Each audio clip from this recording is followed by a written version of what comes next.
ახლა მე მოგიყვებით ჩემი იურიდიული მოღვაწეობის პერიოდიდან რეალური ისტორიას მართლა ის გურულს რა თქმა უნდა სასამართლოში ამბავი რა მოკლედ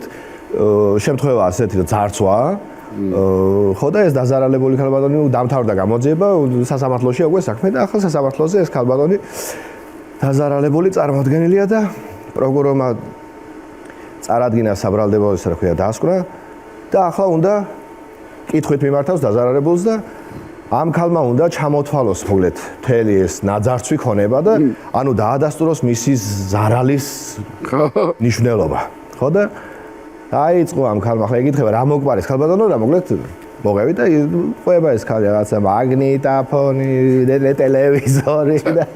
მოყვა რაც ქონდა რაც არ ქონდა რა ვიცი ისა და ახლა მივიდა შუბა წაღებული ხო ანუ ქურქი ხო და შუბა კი აწაღებული შუბაო თქვა და ახლა ამან პროკურორმა ისაო რისიო ანუ იცი რა გქონდა ანუ რამდენად ღირებული იყო ანუ ზარალის ისა უნდა დააზუსტოს ახლა ეს რომ მე ბრალის შესაბამისად ძიმე გამოვიდა ხო და გაჭედა ქალბა არ ახსოვს რისია შუბა ანუ იმას ვერ იხსენებს რისია და იმის რისი ქალბა მე იმის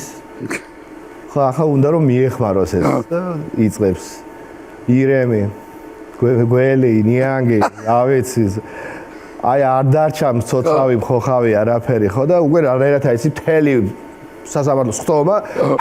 ასე ვარ არიქა თქვი არაფერი არა და უკვე აი სული აქ ამ პროკურორს და ვითომ ეს ქალი უცებ გონზე მოვიდა და ვაიმე იმის აი